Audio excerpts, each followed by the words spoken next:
Kairete friends, welcome to Classics in Color. My name is Mark Graves. Today I'm going to be discussing Aristophanes' Dystopia in the Sky.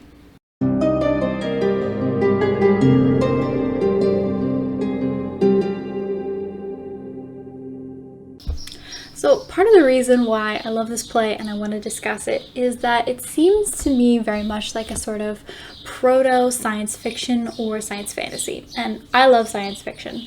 And I think it feels like sci-fi because, first of all, the birds are building a city in the sky. It's a cloud city.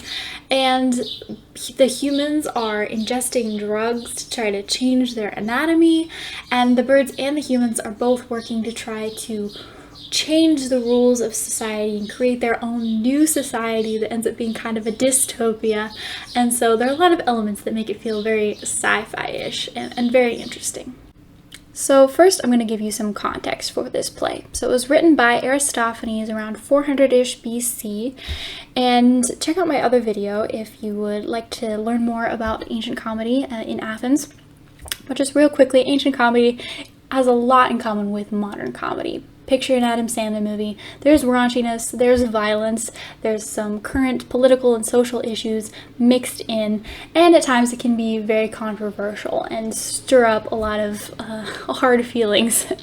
And Aristophanes and directors at the time often were being dragged into court and sued over this, and they also got other people in hot water. For instance, Plato blames one of Aristophanes' other plays that kind of makes fun of Socrates. He says that that play contributed to public opinion being turned against Socrates and Socrates eventually being executed. So there was a lot of politics sort of mixed into comedy of the time. However, Aristophanes lived a long, happy life in Athens, and he survived through several different regime changes, and he was never banished, never executed. So even though he was a controversial figure and had no problem making fun of everyone in Athens, he was still smooth enough to get away with it. So very impressive and interesting figure, and he wrote the play we're going to be talking about today, The Birds. So the plot of this play starts with our main character, Pistatyris, which in Greek ironically means trusty friend. Now, he's not actually trustworthy at all. He's kind of a scumbag, and he's on the run from Athens because he has debts or he has court summons that he's running from. And he's sick of the whole system of Athens because Athens is, of course, famous for its law courts, its legal system, and everybody constantly suing one another, and he's fed up with it. So he's left Athens and he is in search of the Hoopoe, which is a particular kind of bird. Now, there's a interesting and very yicky myth about the Hoopoe, and I'm going to tell you right now. So originally the Hoopoe was a man named Tereus. Now, Tereus was a Thracian, which means he was from north of Athens, and the Athenians generally considered them more barbaric, less civilized, so already they kind of have a negative opinion of him. But in the myth, he comes to Athens, he asks for a bride, he marries an Athenian woman and takes her to his home, and she gets very homesick there after a while, and she requests that he bring her sister to come visit because they were very close, and that'll help her feel less homesick. So he goes back to Athens, picks up her sister, and on the journey back, he starts to feel very lustful towards her sister, Philomela.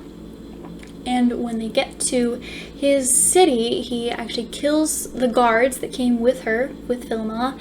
Then he drags her to a little hut in the woods. He cuts out her tongue so that she can't scream for help, and then he rapes her. And then he keeps her in this hut so that he can return to her and use her in this way, and it's really awful. But then Philomela is a clever Athenian girl, so she comes up with a plot. She asks him through pantomime, can I have a loom so I at least have something to do while I'm locked in this hut all day long? So he gives her a loom, and then she weaves a tapestry and then manages to have the tapestry sent to her sister Procne. Now, obviously in the tapestry, the message that enables Procne to figure out what has happened to her sister, because obviously Tereus has lied about all of this that's been happening. So she figures it out, she's furious, she goes to her sister, and they have a very tearful reunion, and then they together plot how they're going to get their vengeance on Tereus, and they come up with the worst possible thing that they can do to him.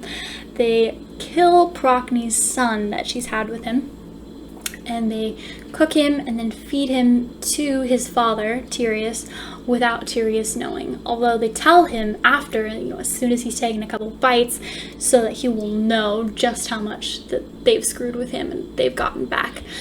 And this is how they think they're going to get the worst revenge. And it's also for Procne kind of a way for her to try to undo the marriage, to destroy all evidence of the union that she's made with this horrible man. So it does make a kind of twisted sense, even though it's really messed up. So they tell Tereus that he's just eaten his son, and he is obviously furious now. So he chases them and he's trying to kill them, and the gods, whether out of pity or a twisted sense of humor, they turn everyone involved into birds. So Tereus becomes the Hoopoe, and Procne, his wife, becomes the nightingale. So back to the plot. Pistotyrus finds the Hoopoe. One scoundrel teams up with another scoundrel, and he convinces the Hoopoe, hey, you actually, not only did you get away with your crime, but you're also living free as a bird. You don't have to deal with money or debts anymore. And the birds are superior, and I would like to become a bird. But then I also have a suggestion that the birds should build a city all on their own. And they should build it in the clouds, and they should create a blockade. So this is where it kind of ties into current political issues, because Athens was blockading a city at this time and trying to starve them out. So Pistotyrus says, well, we should basically besiege the gods, because if you build your city in the clouds, then when humans sacrifice anything and the smoke comes up, you can be in the way, you can breathe in all that smoke, it won't get to the gods, and they'll be starved out. So the Hoopoe thinks this is an amazing idea. He calls all his bird friends together, and they agree, and they start building this city. And they also give Pistotyrus a drug that turns him into a bird, so that he's able to participate in the new world order that they're creating. And he even says that, hey, we should pick different birds to replace the gods for humans. So for instance, Zeus, normally you as a human would sacrifice a ram to Zeus.